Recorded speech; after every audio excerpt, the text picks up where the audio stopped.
हाँ जी सर।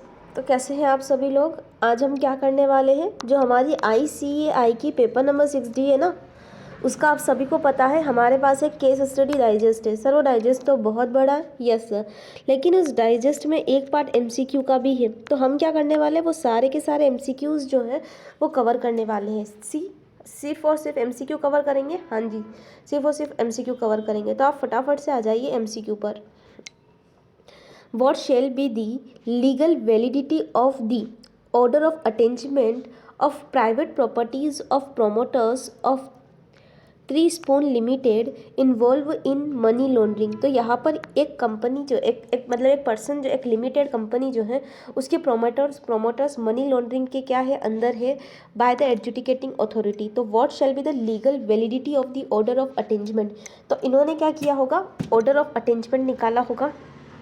अब हमें ये बताना है कि भाई साहब, अगर हम कहें कि ऑर्डर ऑफ अटेंजमेंट में प्राइवेट प्रॉपर्टीज़ ऑफ प्रोमोटर अगर हम लेवे तो वो कितना वैलिड है। ठीक है, सबसे पहले आपको यहाँ चैप्टर क्लिक हो रहा है मनी लॉन्ड्रिंग, यानी कि ये कहीं ना कहीं पमला से आया है। और पमला के अंदर ये कहा गया है कि भाई एडजुडिकेटिंग अथॉरिटी जो है वो 365 डेज तक अटेंजमेंट कंटिन्यू रख सकती है। तो बस आपको यही आंसर लिखना है कि वैलिड है, और अगर एडजुडिकेटिंग अथॉरिटी चाहे तो वो क्या कर सकती है, उसे कन्फर्म कर सकती है कितने दिनों के लिए, 365 डेज के लिए। पक्की बात है। नेक्स्ट क्वेश्चन पर आ जाइए। With respect to remittance by AIFEL to meet recurring expenses of the branch office in the Canada, identify करना है करेक्ट स्टेटमेंट। सर ये क्वेश्चन कहाँ से आया है, फेमा से आया है। फेमा में हमें भी पता है कि भाई अगर आप लोग रिकरिंग एक्सपेंसेस को मीट करते हैं किसके, ब्रांच ऑफिसेस के, तो कहा गया है कि भाई साहब आप जो है कितना मीट कर सकते हैं। तो यहाँ पर आंसर होगा हम इतना मीट कर सकते हैं। कितना,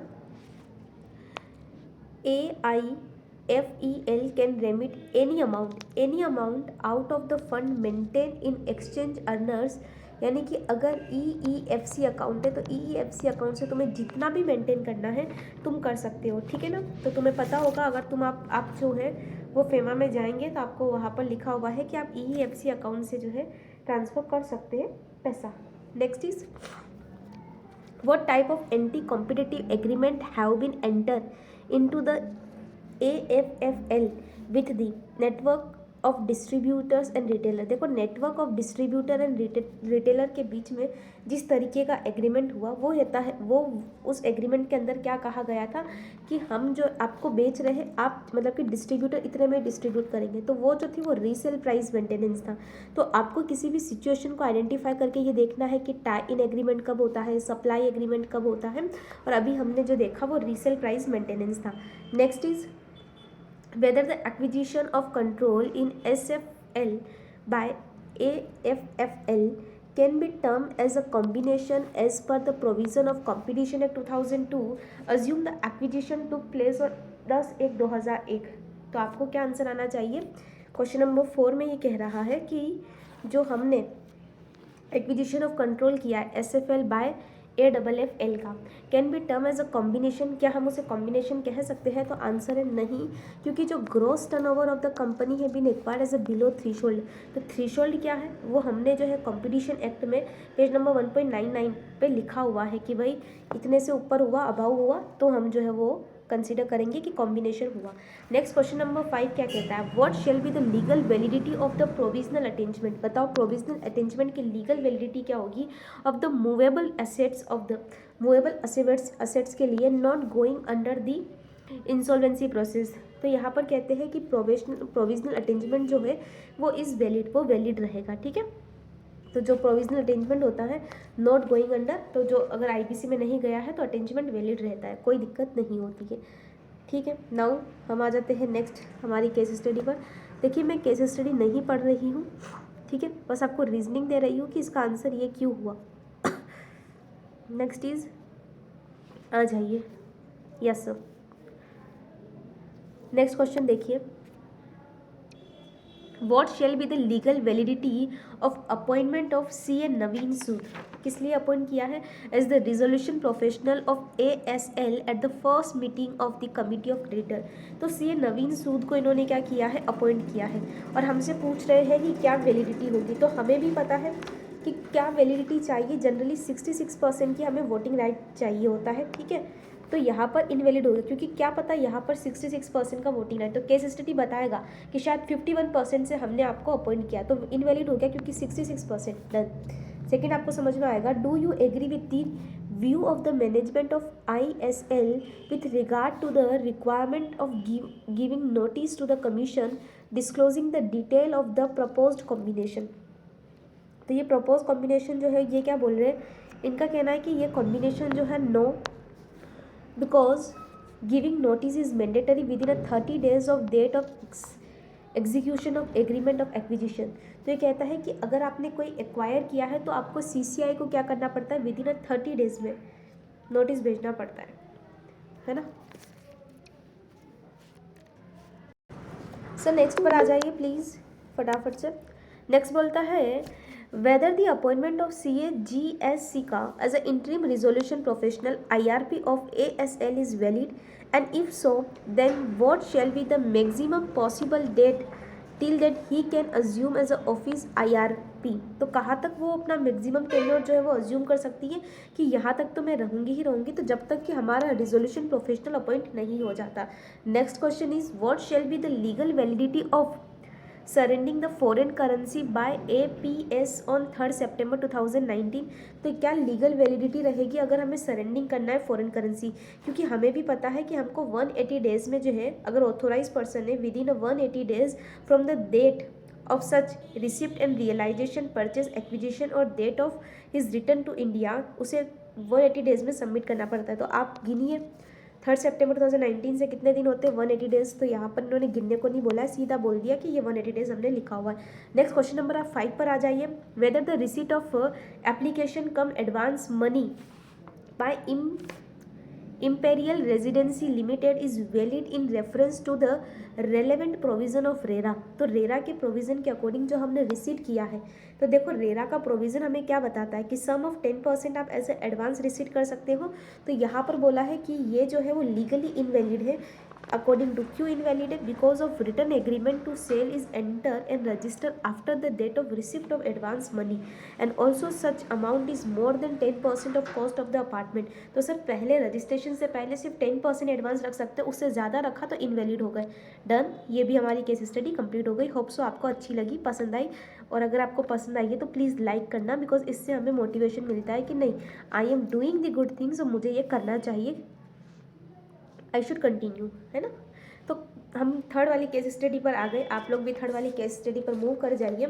पहला question, whether PPL can withdraw the application earlier file by it under section 9 of the IBC 2016 before the adjudicating authority. बताइए, तो क्या कोई विड्रॉ हो सकती है एप्लीकेशन जो अर्लियर फाइल करी थी सेक्शन 9 के according IBC 2000 before the adjudicating authority. तो यहाँ जनरली आंसर ये निकल के आता है कि भाई हम कर सकते हैं, yes, bye the adjudicating authority, but only at the applications from the applicant with the approval of 90% of voting share of the committee of। तो लेकिन अब जो विड्रॉवल होगा ना, क्योंकि हम लोग जो है वो आगे प्रोसीडिंग्स कर चुके हैं, तो 90% COC की हमें अप्रूवल लगती है। what shall be the maximum penalty with which as Ankita can be punished from the बेनामीदार। तो देखो बेनामीदार को कितनी प्रॉपर्टी लगती है, sorry I am very sorry, benamidar को कितनी पेनल्टी लगती है। तो यहाँ पर ये कहा गया है कि भाई साहब रिगोरियस इम्प्रिजनमेंट जो हो सकता है वो 7 ईयर का हो सकता है, रिगोरियस इम्प्रिजनमेंट 7 ईयर का, और 30 लाख रुपए तक की पेनल्टी लग सकती है। पेनल्टी जनरली हमें कैसे दे रखी है, हमें ऐसे दे रखी है 25% ऑफ फेयर वैल्यू, हमें जो बुक में ऐसा दे रखा होता है ना 25% ऑफ फेयर वैल्यू, तो आपको 25% of fair market value and 7 year की और ठीक है। तो यहाँ पर आप 25% निकालोगे तो आपको क्वेश्चन में 30 लाख रुपया आएगा, एंड और भी नहीं है, ठीक है ना, एंड, तो ये एंड और 7 साल, ठीक है, ये rigorous imprisonment. Next is whether DDRL is required to register the real estate project light under RERA. तो क्या इसे अपने आप को रेरा में रजिस्टर करना है। तो देखो रेरा में रजिस्टर करने के लिए हमें भी पता है कि भाई साहब डज नॉट एग्जिट करना चाहिए 500 स्क्वायर मीटर से, या फिर नंबर ऑफ अपार्टमेंट जो आप डेवलप कर रहे हो वो एग्जिट नहीं करने चाहिए 8 से, इंक्लूसिव ऑल फेजेस। तो हम क्या कह सकते हैं, यस, हम कह सकते हैं कि yes because of aggregate 48 units of the constructions consider all phases, तो हमें क्या करना पड़ेगा, रजिस्ट्रेशन लेना पड़ेगा। नेक्स्ट देखो, whether there is any violation of law by Mr. Joshi in respect of remittance of an amount equivalent to $2,75,000 in foreign currency to his daughter Miss Ankita during the financial year, and if yes, then what shall be the penalty that may be levied। तो यहाँ पर हम कितनी penalty जो है वो लगा सकते हैं, तो भाई मिस्टर जोशी जो है वो पेनल्टी लगा सकता है $75,000 तक की। अब देखो क्या बोला और कैसे पेनल्टी लग रही है, थोड़ा समझने की कोशिश करना, थोड़ी सी, ठीक है। ये फेमा से निकला है। तो ये कहता है कि भाई हम वॉयलेशन ऑफ लॉ करते हैं। रेमिटेंस ऑफ अमाउंट हमने जो है 2,50,000 रुपये हमें रेमिट करना है, जितना हम कर सकते हैं हम 275 कर रहे हैं फॉरेन करेंसी में इस डॉटर को, अंकिता को, ड्यूरिंग फाइनेंशियल ईयर। और तो पेनल्टी कितनी है, तो पेनल्टी हमें कहता है कि भाई अगर आप without a permission of RBI ऐसा करोगे तो आप लाइबल हो जाओगे thrice the involve of such contravention. Thrice the, मैंने क्या बोला, थ्राइस। तो यहाँ पर थ्राइस का मतलब होता है जितना, तो यहाँ 25,000, 2,50,000 से ऊपर कितना भेजा, 25,000 इंटू 3, 75,000 है ना, थ्राइस का मतलब 3, तो यहाँ 3, 75,000 done. How many registrations DDRL need to take under RERA for its project as aforementioned that by the them are required to register। तो उसे कितने सारे रजिस्ट्रेशंस लेने पड़ेंगे, जनरली उसे 9 रजिस्ट्रेशन लेने पड़ेंगे। देखो क्यों 9 लेने पड़ेंगे, कैसे 9 लेने पड़ेंगे, तो हम कहेंगे कि promoter shall obtain registration each phase के लिए हम सेपरेट रजिस्ट्रेशन लेंगे, ईच फेज़ के लिए। तो यहाँ पर 8 तो विंग्स है हैविंग इंडिपेंडेंट अपार्टमेंट, और आवाज़ there is a 1 separate project, तो कुल मिला के 9 डन। नेक्स्ट केस स्टडी पे आ जाइए फटाफट से।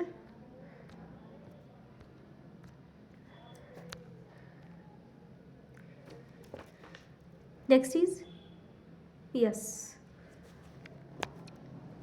with how many money KE shall realize and repatriate for full export value pertaining to the, तो how many money KE shall realize and repatriate full export value, तो कितनी, और first shipment में। तो हमें भी पता है कि हम लोग अगर फर्स्ट शिपमेंट कर रहे हैं तो हमको कितना रियलाइज, एक्सपोर्ट के मामले में हमें पैसा कितने टाइम में आ जाना चाहिए, 9 महीने में आ जाना चाहिए। और अगर वो पैसा हमारा कहाँ है, वेयर हाउस में है, तो 15, यहाँ वेयर हाउस में, इसलिए 15 महीने इसका आंसर राइट होगा, done. Now second is till which date the meeting of the committee of creditor of KOCL shall be conducted, कितने दिन में उसे मीटिंग कंडक्ट करनी है, तो यहाँ पर जनरली 7 डेज में, कंस्टिट्यूशन ऑफ कमिटी के 7 डेज में। तो यहाँ कमिटी जो है वो कब बनी थी, 10 को बनी थी, तो यहाँ पर हम लोग क्या करेंगे, 17 को जो है 7 डेज कब हो जाएंगे, 17 मार्च को। Clear it. Next one, by which date KE shall submit the relevant export documents to the authorized dealer regarding the first shipment। तो फर्स्ट शिपमेंट्स के रिगार्डिंग इन्होंने डॉक्यूमेंट्स हमसे पूछा है, तो हम क्या इसका रिप्लाई देंगे, फर्स्ट शिपमेंट का within 20 days from the date of export. तो डेट ऑफ एक्सपोर्ट आपको दिखेगा क्वेश्चन में, date of export generally question में होगा आपके पास 10/4 है ना, तो 10/4 से आप 21 दिन गिनोगे तो आपको 1/5 मिलेगा, यानी कि 1 मई मिलेगा, ठीक है। उसके बाद नेक्स्ट क्वेश्चन देखना, whether making false declaration to evade customs duty by KOCL constitute an offence under the PMLA. अगर आप कस्टम ड्यूटी को इवेट करते हो तो आप पमला में कौन से ऑफेंस के अंदर आ जाओगे, तो बोले false declarations under the custom laws shall constitute an offence under the PMLA if the value involve in the offence of. तो यहाँ पर ये सिंपल सी बात बोलती है, कस्टम में डिक्लेरेशन गलत थी तो यहाँ पर सेकंड शेड्यूल में जाता है, जनरली पार्ट B में जाता है, और ऑफेंस वहाँ पर 1 करोड़ या उससे ज़्यादा होता है तो ऑफेंस कंसीडर करते हैं। नाउ फिफ्थ वाला क्या बोलता है, for how many years for the date of handling over the position of the project निवास the responsibility for rectifying any structural defect or any other defects of the promoters। तो कोई भी structural defect रह जाता है, with how many days he need to rectify the same without any further charges। तो उसे कितने टाइम में, तो जनरली हम बोलते हैं 5 साल, और विद इन 30 डेज में उसे वो structural defect, तो यहाँ पर with in 5 years at the allotee from the date of handling over possessions, और विद इन 30 डेज में उसे क्या करना पड़ता है, the such defects without further charges within 30 days when the event promoter failure to rectify defects within a such agreeability और defect should be rectify within 30 days. Done. Yes sir. तो next पर आ जाते हैं अपन case study. Yes sir. It is our next case study. Within how much time period KGB shall take physical possession of the apartment at silver oak residency. तो हम कितने time में क्या कर सकते हैं, फिजिकल पोजेशन ले सकते हैं. तो देखिएगा यहाँ पर हम बात करते हैं विद इन 2 months ऑफकोर्स. तो यहाँ पर हमारा आंसर होगा within 2 months from the date of issue of occupancy certificate. Sir जैसे ही OC आता है ना, ऑक्यूपेंसी सर्टिफिकेट, उसके विद इन 2 डेज में, यानी कि बाय 31 अक्टूबर 2020. ठीक है ना. यस. ये हमारा रेरा से था. अब आता है next. Next is whether the transaction of acquisition of property in form of farm house by Mr. Rajesh Khachro in its own name out the fund utilized from the impartial estate of the undivided family amount the Benami transactions. तो यहाँ पर हमारा answer क्या होगा, यहाँ हमारा answer होगा no. Because of the purchase of property by a member of HUF from the non source. अगर HUF से है of the HUF is on benefit does not amount of a benami transactions. और ये आपको बेनामी ट्रांजेक्शन के exception में मिल जाएगा. डेफिनेशन जो है बेनामी ट्रांजेक्शन की उसके एक्सेप्शन में मिल जाएगा जो चार्ट में आपको दे रखा है. Whether the decision has taken by the committee of creditor of liquidation of SR auto parts. तो कितने लोग बोल देंगे, कितने लोग बोल देंगे, कुछ छूटा है क्या? हाँ जी सर, एक क्वेश्चन छूटा है. Yes sir. Whether Sujata builders and developers P Limited has validly handed over the relevant documents in possession of the common area. हमने क्या किया, to resident society of silver oak residency within required time frame. तो हमें common area के जो common documents हैं वो कितने टाइम में उन्हें दे देने के हैं. तो बोलता है कि देखो यहाँ पर उन्होंने लिखा है कि no because of absence of local laws. Local laws है नहीं. The promoter shall hand over the necessary documents and plan including common area to the association of the allottee within 30 days. अगर देखो local law कहता है तो according to local law चलेंगे, लेकिन कोई लोकल लॉ नहीं है तो प्रोमोटर क्या करेगा, शेल हैंड ओवर करेगा द नेसेसरी डॉक्यूमेंट जो भी उसे लगता है, plan and including common area with in 30 days में फ्रॉम द कंप्लीशन सर्टिफिकेट. ठीक है. That is 15 December 2020 while the builder hand over the 20th. Done. हाँ. Now next one question is, that is the question number 4. Whether the decision was taken by the committee of creditor of liquidation of SR Auto Parts Limited is legally valid. तो यहाँ पर हम कहेंगे कि जो आपने उसके ऊपर एक्शन लिया है वो लीगली वैलिड है. That is okay. Next question is, क्योंकि हम जो है वो क्या कर सकते हैं, कितने दिन में ले सकते हैं, 66% की वोटिंग राइट से. ठीक है. तो यहाँ पर वो वोटिंग कंप्लीट हो गया होगा. और नेक्स्ट कहता है whether the act of leasing out the resort for the period of 4 years without permission for RBI to Hong Kong pass travel as a tourist company is valid. तो बताओ, लीजिंग आउट द रिसोर्ट, तो ये leasing out 4 सालों के लिए हुआ, आप 5 सालों के लिए ले सकते हो तो फिर लीगली वैलिड है. ठीक है. क्योंकि हम लोगों ने पढ़ा है कि जो नियरेस्ट कंट्री होती है वो 5 साल का कंसेप्ट है. Yes sir. So next one question पर आ जाइए. नेक्स्ट वन केस स्टडी है हमारे पास 6 है ना, उसके क्वेश्चन नंबर 1 पर आ जाइए. Since the price of apartment is based upon the carpet area, price carpet area के बेस पर it become the importance to correctly measures the same. What shall be the carpet area of 3 BHK apartment in the निवास आवास. तो यहाँ हमको carpet area को measure करने के बारे में कह रखा है कि अगर हम 3 BHK अपार्टमेंट की बात करें तो हमें कारपेट एरिया जो है वो कैलकुलेट करके बता दो. तो जनरली हमें पता है कि कारपेट एरिया का मतलब होता है जो नेट यूजेबल फ्लोर एरिया होता है. ठीक है ना, ऑफ अपार्टमेंट, जिसमें हम एक्सक्लूड करते हैं area covered by the external wall, जो बाहर की दीवारें कवर करती है, areas under the service stuff, जो सर्विस स्टफ में आता है. और लेकिन उसमें एक्सक्लूसिवली हम क्या करते हैं, एक्सक्लूसिव करते हैं, यानी कि बालकनी या है या बरामदा एरिया है, तो ये सारी चीज़ों से कैलकुलेट करके हम निकालेंगे कि 1100 स्क्वायर फीट जो है वो आपका कॉमन एरिया है। कैलकुलेशन बेस्ड क्वेश्चन है जनरली, ठीक है। इसमें ऐसा ही था, इसमें इन्होंने बोला था कि 1200 का 3%, उसमें एक्सटर्नल वॉल है, 24 स्क्वायर फीट का बालकनी है और 40 स्क्वायर फीट का टेरेस है। तो टेरेस, बालकनी, एक्सटर्नल वॉल, इसको क्या कर दिया, 1200 में से माइनस कर दिया। Done. Second is with reference to the explanations given by the banker of TIL with reference to seeking more information, which of the following is not specified transactions। तो इन्होंने बोला है कि any transactions in any high value export or remittance, ठीक है ना, क्योंकि उसके अंदर क्या होता है कि स्पेसिफाइड ट्रांजेक्शन्स में ये चीज़ें जो होती नॉट स्पेसिफाइड।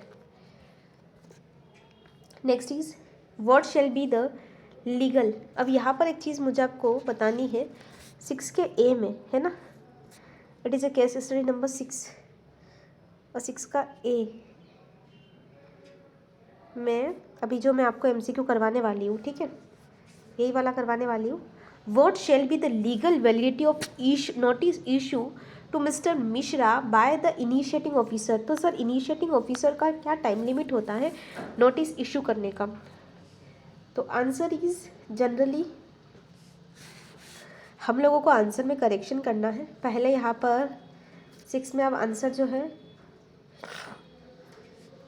वो ए है, तो यहाँ पर यह आंसर वैलिड होगा, ना कि ये बी वाला।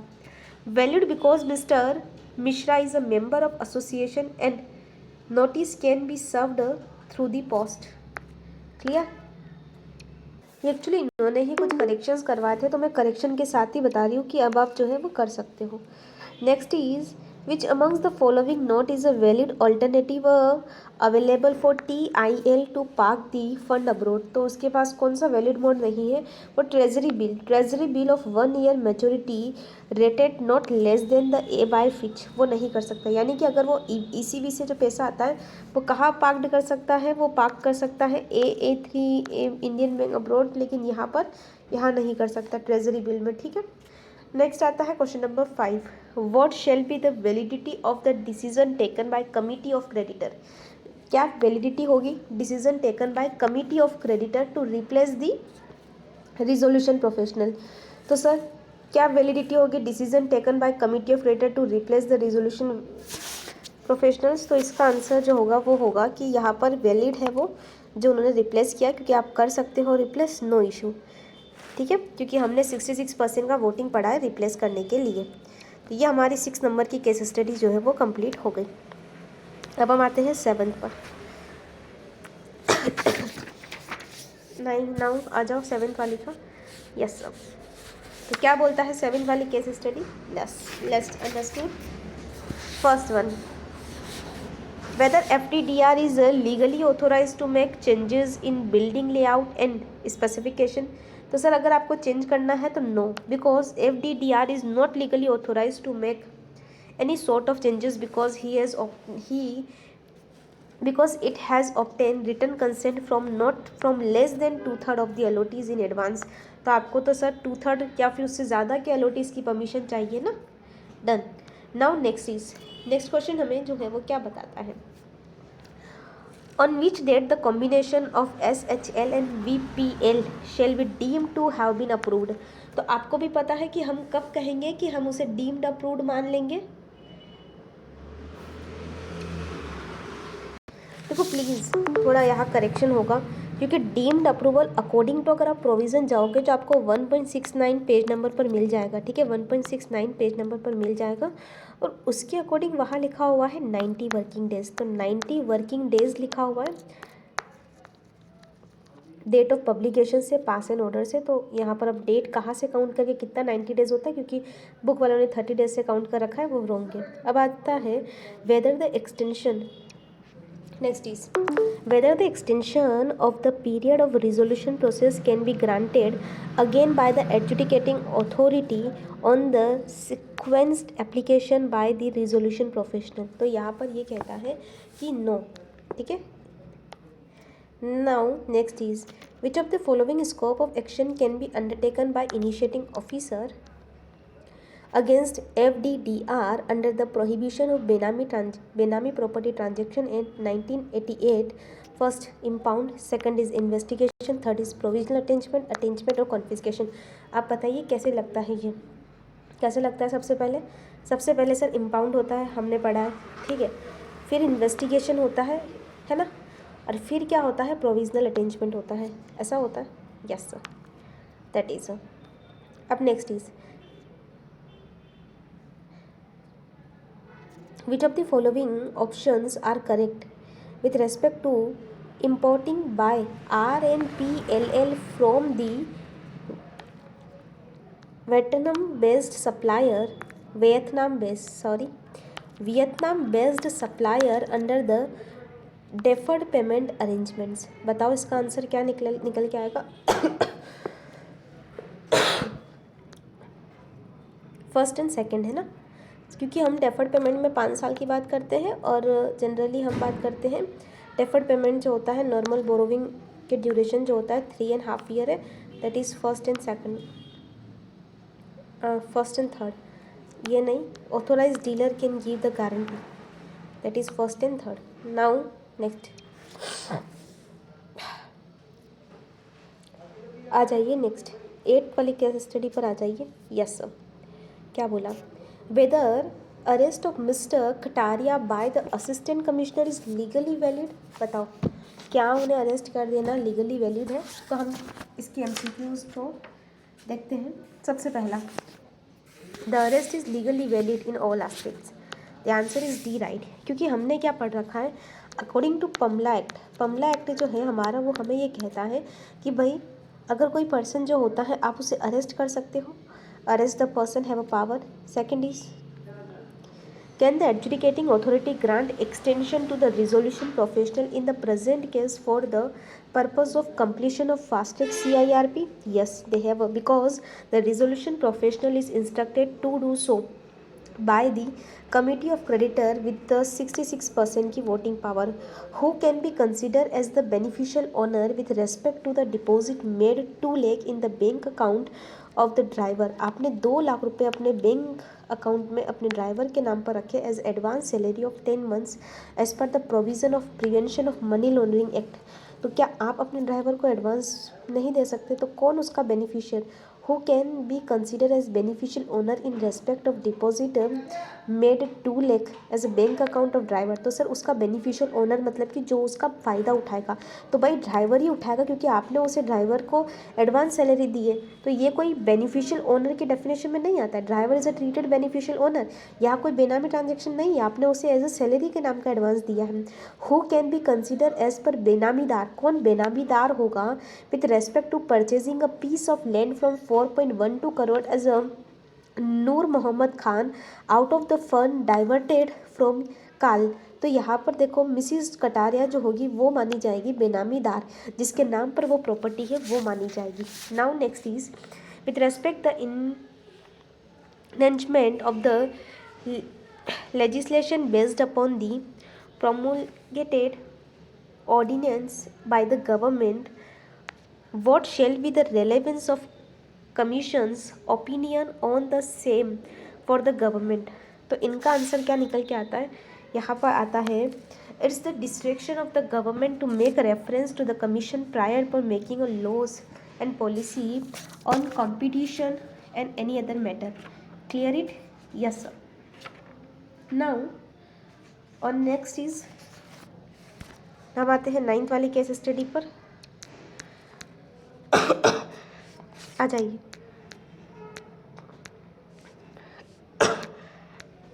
Where is 9th? यारी yes of course. With respect to the payment receive from allottee against flat and apartment at डिसेन रेजिडेंसी टावर्स DREIL इज। तो यहाँ पर बताओ क्या होगा आंसर? तो हम कहेंगे नहीं गिल्टी है, नहीं गिल्टी है, क्योंकि हम लोग कहते हैं कि 75% तक हमें कहाँ रखना होता है? सेपरेट अकाउंट में रखना पड़ता है। दैट इज़ उन्होंने रखा होगा। The real estate agent mister Miraj is. तो मिस्टर मिराज जो है क्या वो गिल्टी होंगे? तो आंसर होगा, अब यहाँ पर आपको एक करेक्शन करना है 8th में, यहाँ वाले में the real estate agent mister Miraj is. Answer is not guilty because he facilitate the sale of apartment as a registered project. ठीक है. Yes.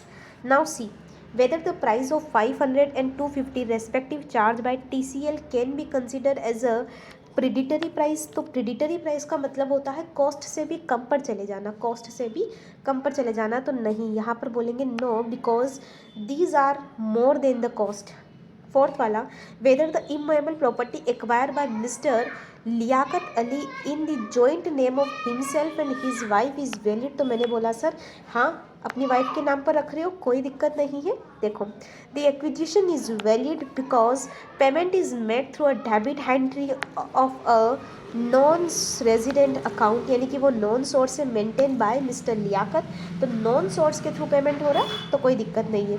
Now by which date TCL must realize the full export value, कब तक realise कर देना है, of software in case of a software and repatriate same to India with respect to export of software that. तो हम जब export करते हैं तो देखो, एक होता है फिजिकल, लेकिन सॉफ्टवेयर का तो कोई फिजिकल मोड होता नहीं है.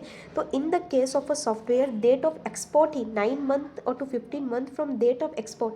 ठीक है, डेट ऑफ एक्सपोर्ट. तो हमने यहाँ एक्सपोर्ट कब किया, 31 जुलाई को किया.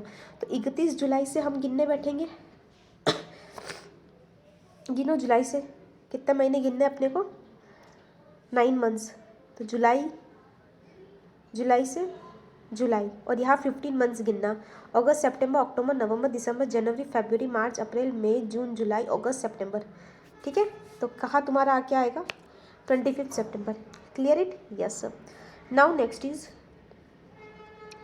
क्वेश्चन 10 पर आ जाओ आप. Yes,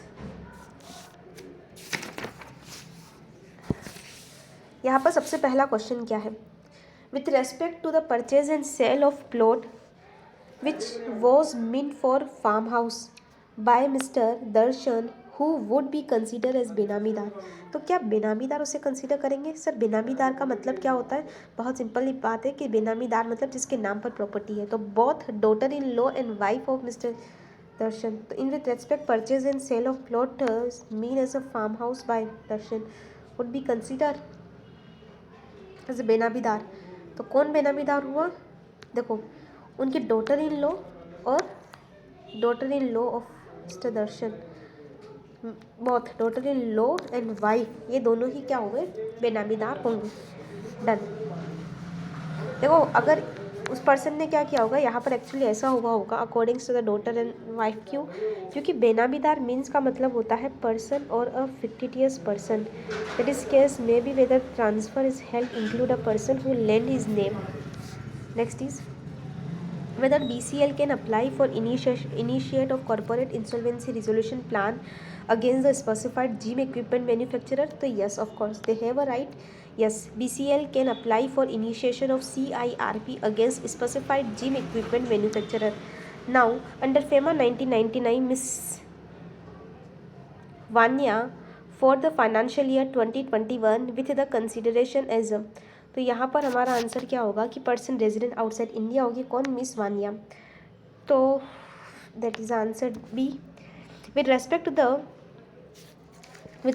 to the project GVR GKPL is considered to be. तो क्या लाइबल होंगे क्या वो, तो यहाँ पर हमको देखना है कि भाई साहब गिल्टी हो जाएंगे और पेनल्टी लगेगी 1,30,000. देखो क्यों लगेगी और कहाँ से लग रही है ये पेनल्टी, लग रही है रेरा के अकॉर्डिंग. क्या बोलता है रेरा जहाँ से ये पेनल्टी आती है, तो बोलता है 10,000 rupee for every day. 10,000 every day, per day 10,000 रुपी का चार्ज लगने वाला है during the default continue and cumulatively extend 5% of cost of plot और 5% ऑफ कॉस्ट ऑफ प्लॉट. अब ये कहाँ से बता रहे हो, मैं बताती हूँ, रुको. ये किस बात की पेनल्टी है, तो रेरा कहता है कि अगर आप फेल टू कंप्लाई विथ और कॉन्ट्रावेंशन करते हो प्रोविज़न 9 और 10 का, तो आप लाइबल हो जाओगे 10,000 रुपये हर दिन के लिए या फिर 5% ऑफ कॉस्ट ऑफ प्लॉट जो भी हायर हो. तो यहाँ पर 13 दिन का ये इनका डिले आता है, 1,30,000 रुपये यहाँ पर बन जाएंगे. पक्की बात, ठीक है sir. Identify which of the following reason make the acquisition of the flat in India by miss Natasha in her and जय जॉइंट नेम इज़ वैलिड। तो देखो, नताशा इन हर एंड जयज जॉइंट नेम, तो आप अपने नाम पर जॉइंट नेम पर ले रहे हो, क्या होगा इसका आंसर? तो इन्होंने बोला है कि भाई ओनली थर्ड और सेकंड, यानी कि बी वाला आंसर राइट है। तो क्या पढ़ते हैं अपन सेकंड और थर्ड में, ये पहले देख लेते हैं। Second is invalid because 2 year has not lapse. तो क्या होता है ना, मैरिज को 2 साल हो जाने चाहिए, ऐसा फेमा कहता है। और एक दूसरा होता है कि invalid because part of consideration was paid by जय इन इंडियन करेंसी, और कोई भी पैसा जो है वो इंडियन करेंसी में पे नहीं होना चाहिए, ये भी हमें समझ में आता है। Now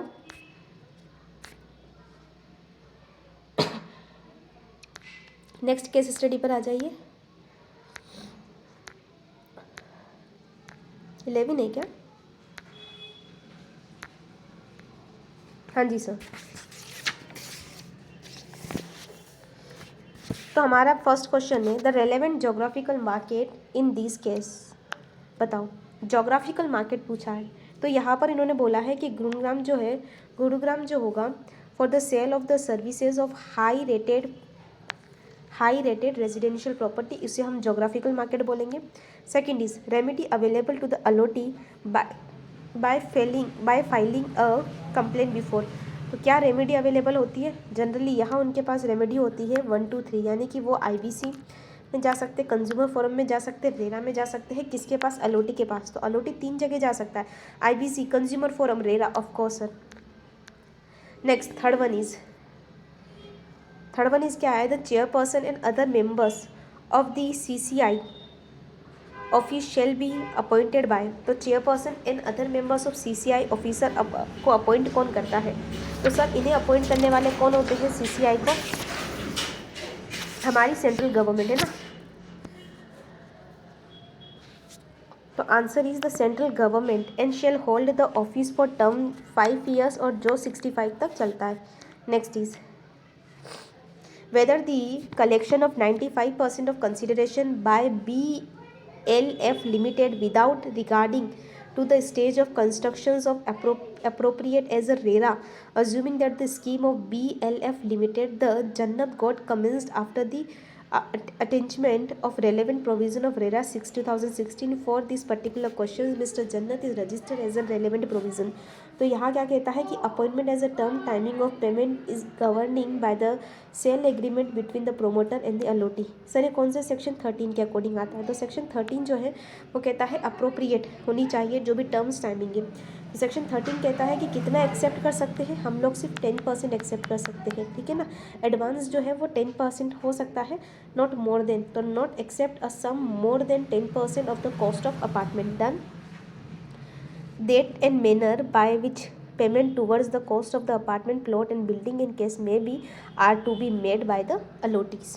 Now the application of compensations under section 19 of real estate regulations and development act 2016 is, तो यहाँ पर आता है C, क्या बोलता है? Adjudicate by the adjudicating officers appointed by real estate regulatory authority at the advice of appropriate government in 60 days. कितने दिनों में? 60 डेज में फ्रॉम रिसीट ऑफ एप्लीकेशन, ठीक है। तो अगर आपको जाना है तो आपके पास 60 डेज का टाइम है फर्दर एप्लीकेशन फाइल करने का। Next is 11। अब आते हैं अपन 12।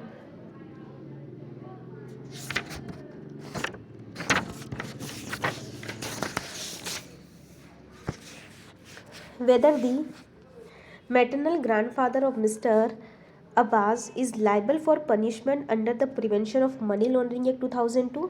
तो यहाँ आंसर निकल के आएगा yes, he is liable for punishment for committed an offence under Part A paragraph 12 as well as Part B of Schedule of Prevention of Money Laundering Act 2002। Second is whether Mr. Rahman can purchase the agricultural land in Ludhiana in his own name। Yes, he can purchase the immovable property in India taking prior permission of RBI। Now next is third one, who can be considered as benamidar for the property purchased in Maharashtra presume said transaction taken after place 1 नवंबर 2016। तो ये बोलता है miss Shabina, ठीक है। तो यहाँ पर इनको आइडेंटिफाई करना था, बेनामीदार कौन होता है जिसके नाम पर प्रॉपर्टी होती है। Now next is whether mister Shabina after her marriage acquire the immovable property in India as per the provision of FEMA. तो क्या वो ऑब्टेन कर सकती है? तो यहाँ पर लिखा है yes she can, yes she can. कब कर सकती है? But after prior permission of RBI, और उसकी मैरिज को 2 साल हो गए हो। Miss Sudha being an ostensible owner, ठीक है, ostensible owner of the land can be consider as. तो यहाँ पर इनका कहना है कि उसे हम कंसीडर करेंगे, क्या कंसीडर करेंगे, क्योंकि वो ऑनर है, ठीक है। और ऑस्टेंसिबल ऑनर मतलब नाम उसके नाम पर है, तो उसे बोलते हैं बेनामीदार, जिसके नाम पर है। डन। आ जाओ नेक्स्ट पर।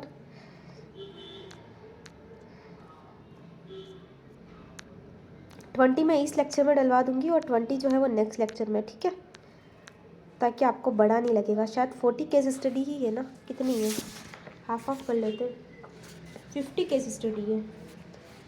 चलिए करते, कोई दिक्कत नहीं है।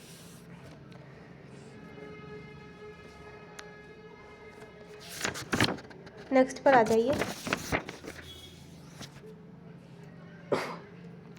ORL had given loan to MCL as well as to WTL respectively for purpose of their ventures and had also given some raw materials to both the companies on credit which remain unpaid. Hence, for the purpose of the Insolvency and Bankruptcy Code 2016, it can be said that ORL, तो ORL is a operational creditor, financial creditor, या फिर is partly operational और partly financial creditor, ठीक है। तो it is a right answer. Now next is the resolution plan as received from AGPL by the insolvency professional contain a provision for combination as referred to in section 5 of the Combination Act 2002. In such a case, who shall take approval and approval of which authority is required if the resolution plan is considered by approval of COC। तो यहाँ बहुत simple सी बात है कि AGP जो है वो क्या करेगी, प्रायर अप्रूवल लेगी किसकी, CCI की, ठीक है। नेक्स्ट इज आता है mister Rajesh Panchal keeping the fact and circumstance in mind formed the committee of creditor. The committee would consist of, committee किससे मिलकर बनेगी, बैंक और ORL से। क्यों सर बैंक और ORL, क्योंकि ये शायद फाइनेंशियल क्रेडिटर होगा और बैंक तो फाइनेंशियल क्रेडिटर ही होते हैं।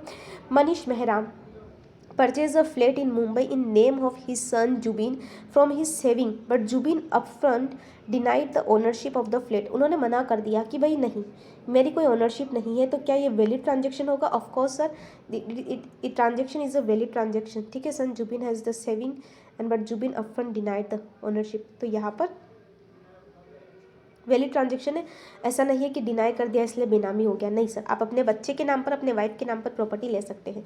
Mister Manish Mehra has enter into an MOU for the Malsage premises with TBPL, but the account of lack of funds and financial difficulties, TBPL could not complete the constructions and hand over the premises to TBPL within the time limit specified in the MOU, and assuming that there was default on part of TBPL to return the funds of Mr. Manish on his application for withdrawal from the project.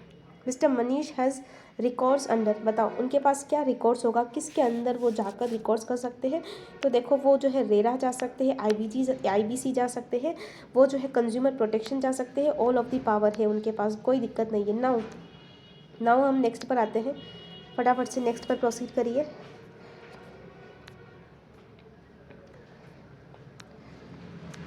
क्या हो रहा है यहाँ पर? अच्छा ये अभी हमने कौन सी करी, अब हमने 14 पर आना है ना। यस, तो हम आ गए अब 14 पर, आ जाइए। DRPL had kept in condition in front of exhibitors who were single screen theaters to purchase right of exhibit। Yes sir, सुनिएगा। DRPL had kept a condition in front of exhibitors where were single screen theaters to purchase right of exhibitions both the movie Hero Number 1 to be released on 25th December 2015 and Love Trails the release 14 February 2016. Those was no written document in this regard. Some single screen theater accept the conditions and purchase right of both the movie, therefore the understanding is no it is not agreement या anti competitive agreement है या फिर void agreement है या फिर valid agreement है। तो sir it is a anti competitive agreement, क्योंकि आप जो है बिना किसी रिटर्न में लिखे हुए भी फोर्स कर रहे हो कि भाई ये के साथ ये चलना चाहिए। Regarding DRPL it can be said that, क्या कह सकते हैं, तो यहाँ पर ये कहा गया है कि DRPL enjoy a dominant positions in the market and its largest producer of the industry. In the context of purchase of garage in Nagpur in the name of Mr. Ranjan Mr. Kataria is, तो यहाँ पर no not liable for this benami transactions, तो not liable for committing a benami transaction. Next is fourth, in the transaction regarding rape song dance trends which of the following statement is correct। तो sir कौन सा correct होगा, transaction is benami and miss Saira is benamidar. Now under which of the section of competition act 2002 Mr. Vikas can approach to competition commission of India against DRPL। तो इसका answer क्या निकल के आएगा, under the above all sections, ठीक है।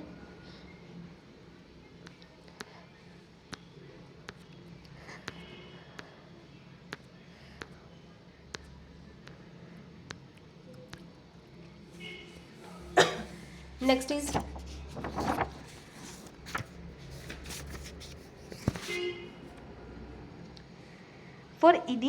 for initiation of corporate insolvency resolution process against BSPL, IPPL can file an application to NCLT jointly with, तो IPPL can file application solely or jointly only and not jointly। तो sir IPPL जो होता है क्योंकि operational creditor है और BSPL जो है वो default is paying the dues of IPPL, तो IPPL जो है वो क्या कर सकता है, जा सकता है किसके पास, CIRP में तो वो अकेला कर सकता है, ठीक है, ऑपरेशनल क्रेडिटर अकेला कर सकता है। The committee of creditor COC of BSPL would comprise of, committee किससे मिलकर बनती है आपको भी पता है, फाइनेंशियल क्रेडिटर से मिलकर बनती, तो यहाँ पर फाइनेंशियल क्रेडिटर कौन होगा, UCL होगा। Now assume that there are no legal proceedings going on between IPPL and BSPL and NCLT admitted the application filed by IPPL for initiation of the corporate insolvency resolution process against BSPL, but immediately thereafter IPPL and BSPL came to a satisfactory statements, in such a case the application for CIRP, तो बहुत simple सी बात है sir, क्या बोलते हैं, may be allowed to withdraw by NCLT on an application by IPPL subject to the approval of committee of creditor with 90% voting, तो आप withdraw करना चाहो 90%। Next is whether the all in cost of the debenture within the prescribe threshold limit, तो threshold जो है कि वो क्या है, वो है yes, because of the all in cost 6% where is the prescribe within 7.5। अब आता है which of the following statement is correct, which of the following statement is correct, तो यहाँ ओनली सी जो है वो करेक्ट है, ओनली सेकंड वाला, ओनली सेकंड क्या बोलता है, raising ECB to foreign branch of SBI bank is not valid. Foreign branch SBI की वो फाइनेंशियल इंस्टीट्यूशन कर ही नहीं सकते, because the foreign branch of Indian bank can not subscribe the debentures funds and funds of which are to be use for working capital purpose. Now next,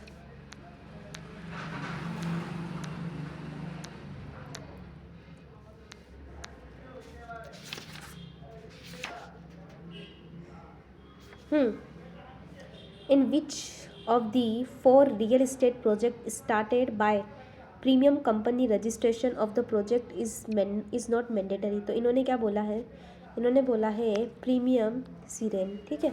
अब next is mister Harshit has himself announce that any person making booking via their agency will be given an extra discount is regard to the provision of RERA is announcement can be deemed as, तो क्या हो सकता है इनमें, इनका जो answer होगा वो होगा the second is misleading the buyer for services that are not intended to offered. The company decided to construct the Nagpur project in two different phases due to a shortage of fund.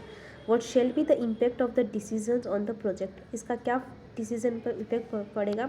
Each phase will be considered as a stand-alone project and separate registration is required for both phases. है ना, क्योंकि आप 2 different phase में उसे complete करोगे, आपको 2 अलग अलग रजिस्ट्रेशन की ज़रूरत पड़ेगी. XYZ infrastructure company after the take over of the project did change in the layout of the project. Is it authorise to do the changes to the layout on the ongoing projects? तो it is authorise to changes. तो ये कहता है कि the new promoter is required to carry out the project by complying with all the pending obligations of the erstwhile promoters. ठीक है. The final meeting of the committee of creditor was to be held 25 March 2020. Is it necessary to hold the meeting in the person or can it be arrange otherwise? तो इनका कहना है कि meeting in person is not necessary and it can be held via video conferencing. तो in person हो ज़रूरी नहीं, video conferencing के थ्रू हो सकता है. ओके, सो एक्चुअली 50 मिनट्स हो चुके हैं. That completion of the 15 case study, नहीं 16th वाली कर ली, तो 16 हमने कर दी है.